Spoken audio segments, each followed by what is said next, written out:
Horizonte tá todo mundo rouco, então eu vou deixar para cornetar o Barba mais para frente, deixar para cornetar esse elenco enfraquecido e desunido mais para frente, vou deixar para cornetar esse departamento de futebol mais para frente, porque eu vou gastar o que me resta da voz aqui para falar do espetacular goleiro chamado Everson, gigantesco, imenso, colossal. O Everson é um escândalo de goleiro e o Carlo Ancelotti vai seguir com oba-oba de levar goleiro pior do que ele por causa de lobby. É só isso. O Everson é espetacular com as mãos, pegador de pênalti, batedor de pênalti e decide nas cobranças de pênalti. Vai lá na última cobrança e se garante mais uma vez um monstro de goleiro, maior número de jogos pela Copa do Brasil em toda a história do Galo. E a lei do ex que eu previ que aconteceria hoje lá na Band, na HG Play, acabou acontecendo. Everson e Pacini salvaram a merda feita pelo Barba. Everson e Pacini salvaram o Paulo Brax. Everson e Pacini salvaram o Galo de um vexame. E o Barba não sabe o que fazer como técnico do Atlético. Tá perdido. Tá? Você pensa diferente, eu respeito. Eu penso desse jeito. Cada jogo é uma escalação, não tem critério, tá absolutamente perdido. É óbvio que eu considero que boa parte desse elenco aí tem a estrela do fracasso tatuada na testa, mas não posso poupar um treinador que não tem critério. Tentou explicar na coletiva que muda de acordo com o adversário, mas tá sempre jogando mal. Raramente faz jogo convincente. Contra o Cruzeiro fez. Mas não mantém o padrão, não tem um jogo seguro, não tem, muda demais o jeito de jogar e foi salvo pelo Pacini e foi salvo pelo Everson. Aliás, a base que a gente está pedindo há muito tempo, porque fica queimando cartucho com os mesmos jogadores e o fracasso é recorrente. O Pacini nem era para entrar, foi para o jogo na do Lodge e decidiu no tempo normal, onde o Atlético não conseguiu ganhar mais um fora de casa. O Barba segue insistindo com o Reinier, que é pior que comer sem carne, horroroso. Mete lateral de zagueiro, zagueiro de lateral. Num dia o Cicê não é relacionado, no outro é titular.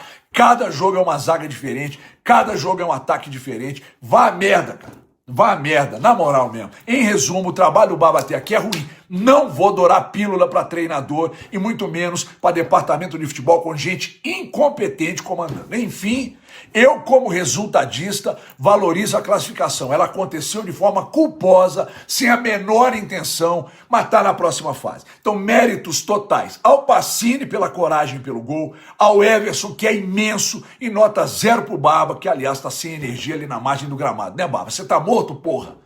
Nota 0 para parte desse elenco aí, desinteressado e melindrado. E nota 0 para quem desmontou esse elenco aí e não conseguiu remontar. E amanhã, com a voz melhor, eu volto para falar mais. Beijo. Primeiro comentário do Ale Oliveira, Galo avança. Que coisa, Ale Oliveira! Você sabe que pra quem já foi pra Fortaleza, tem aquelas dunas lá e tem o passeio com emoção ou sem emoção. Sabe? Normalmente, inclusive, é um menino menor de idade que dirige o bug. E aí, se você fala, eu quero com emoção, aí vai o Galo e vai pra lá e elimina o Ceará. Que coisa maravilhosa. Futebol é a melhor coisa para se fazer de roupa, o Cirilo. Pode pegar qualquer roteirista de qualquer filme aí que você pega o Spielberg aí deles, mas não vai achar uma coisa parecida com o futebol. Realmente foi o primeiro e o único chute no gol, no alvo. O Marques lembrava, né, aquele do Pacini, que é um herói improvável também, né, porque você não vai imaginar que o menino vai entrar no lugar do Lodge, que é um dos principais jogadores do time, não estava jogando bem, e vai dar o único chute a gol do Galo e também vai dar a possibilidade de ir pros pênaltis. Aí foi pros pênaltis, a gente até falava, né? Os caras têm medo eu tenho medo, eu não vou bater pênalti, eu tenho medo do Everson, pô. Você tá brincando. O homem é um monstro. Um homem é um monstro. Então, realmente, você falou aí que não precisava, né? Mais uma derrota fora de casa.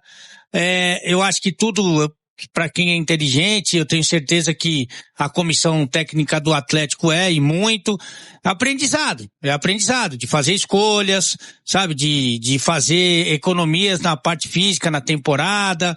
E entender a importância de cada jogo, que cada jogo tem o seu peso, tem a sua relevância, inclusive esportivamente, mas também financeiramente. Então o Atlético hoje não tinha muita saída, né?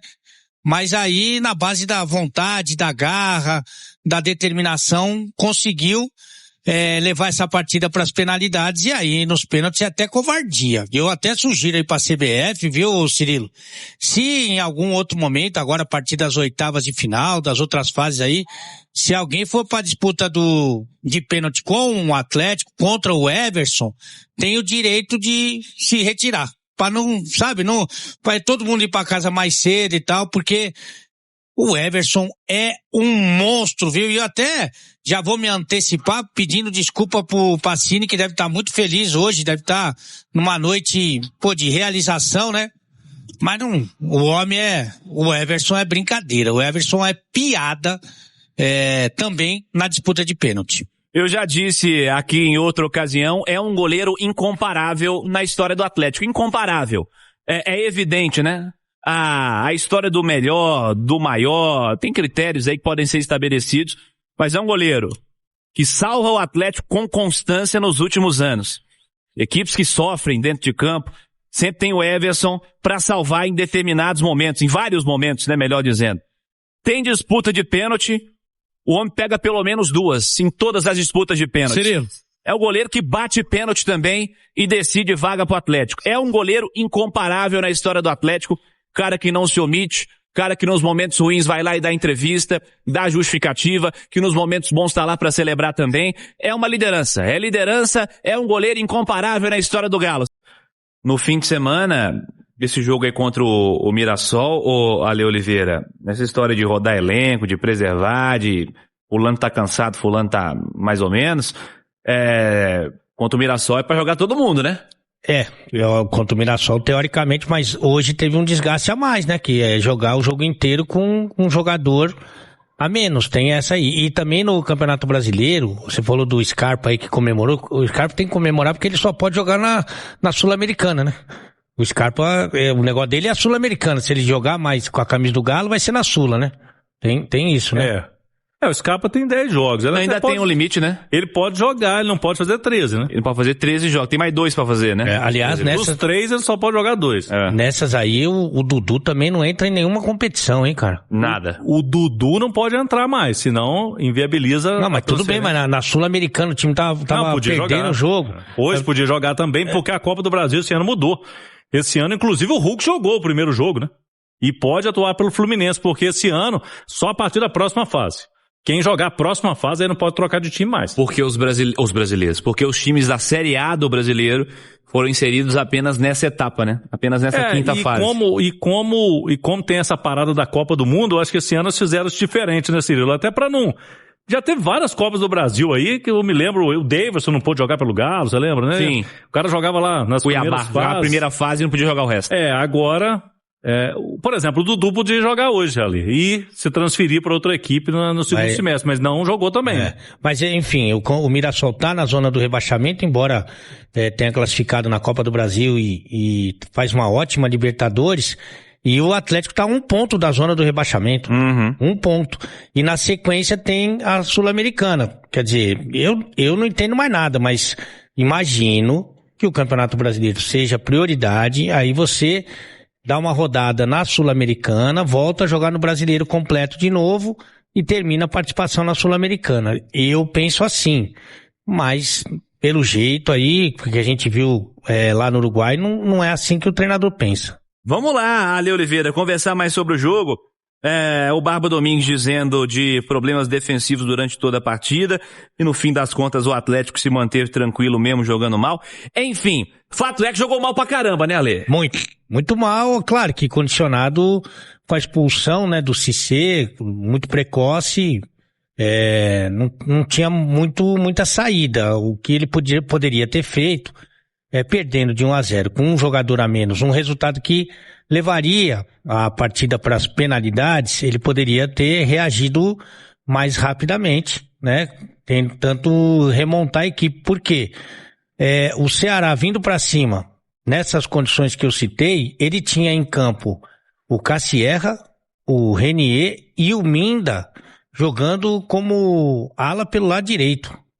É muito difícil para você conter, por mais que o Ceará atravesse aí os seus problemas, tenha as suas limitações, Não tem como, com 3 atacantes, sendo que um você colocou na lateral, com um jogador a menos, como estava o Galo naquele momento, assim, o gol foi questão de minutos. E poderia ter saído mais. E aí, só depois disso, que ele foi mexer, que ele colocou o Natanael na lateral direita, aí acomodou o Alan Franco junto com o Pérez ali na proteção, fez uma linha com 4 homens, né? Porque daí ele conseguiu colocar, com o Cassierra lá na frente, ele conseguiu colocar o Minda, o Pérez, o Franco e o Coelho, já deu uma cara diferente, o time já marcou mais e tal, já foi se equilibrando. No segundo tempo ele tirou o Lodge, que estava muito cansado, a gente até conversou no intervalo, lembra? Eu falei, o problema não é só a turma que ele deixou no banco, por exemplo, o Michael e o próprio Coelho que entrou no decorrer do jogo. O problema é que os caras estão cansados, porque, por exemplo, o Renan Lodge, ele saiu jogando contra o Juventude. O Michael saiu jogando contra o Juventude. O Coelho não saiu jogando porque ele estava indisponível, ele estava machucado, ele estava no departamento médico. Mas o Franco saiu jogando, o Cassierra saiu jogando, o Minda saiu jogando, o Michael Alan Franco eu falei, o Renan Lodge eu falei, o Tressode que é titular. Assim, a questão do desgaste que ele respondeu pro Paulinho, todo mundo sabe. É impossível você jogar as 3 competições com o mesmo time. É impossível você jogar. Tanto que o Lodge não conseguiu jogar hoje. Ele entrou em campo, mas não conseguiu jogar. Tanto que o Michael ele não colocou pra jogar. Só que na hora de escolher, Cirilo, entre uma partida da fase de grupos da Copa Sul-Americana e uma partida decisiva da Copa do Brasil fora de casa, você não tem nem que pensar. Você não tem nem que pensar. Então você fazia uma poupança contra o Juventude que nem deu certo, né? Que empatou o jogo. E o Atlético é o último colocado do seu grupo, que é um grupo doente. Não é que se fosse um grupo ruim, o grupo do Atlético na Sul-Americana, a gente fez o sorteio aqui. É um grupo doente. Então não deu certo a estratégia, ele desgastou os caras e por muito pouco, mas por muito pouco não pagou um preço caríssimo. Talvez até pudesse ser a despedida dele.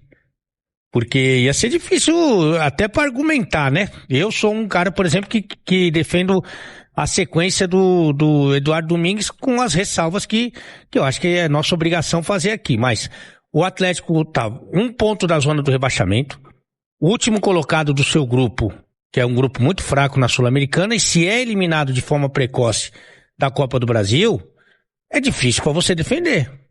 Jogando nada, né? É difícil para você defender. Então, assim, as escolhas, e a gente falou muito isso na jornada, no início da jornada, as escolhas, as apostas. Na Sul-Americana, põe essa turma para jogar, principalmente, Cirilo, porque foi depois do Clássico. Então, depois do Clássico, além de, evidentemente, os jogadores titulares, os caras que jogaram o Clássico e jogaram muito bem, os caras estão esgotados física e mentalmente, você não gasta isso deles, né? Você não joga fora tudo que eles conquistaram no Clássico, né? Que não foi só os 3 pontos. Foi a confiança, sabe? Foi mostrar até pros reservas, tá vendo como que se joga a bola? E botar esses caras contra o Juventude.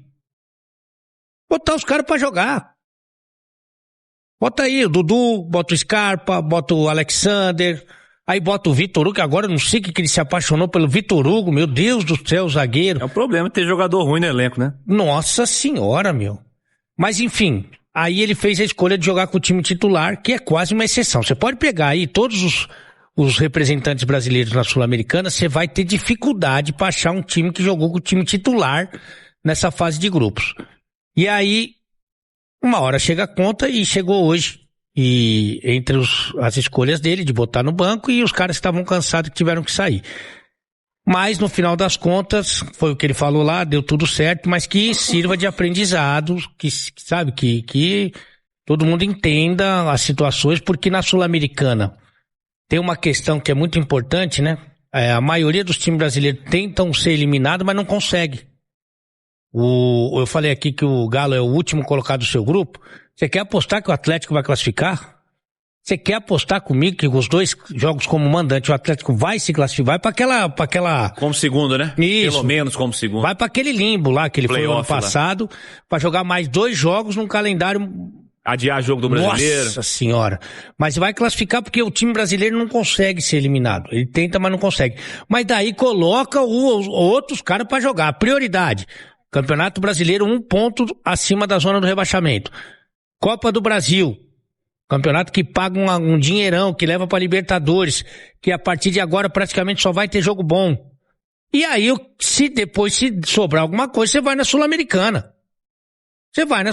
Administrar o elenco, para mim, nesse caso, tem que passar obrigatoriamente por isso.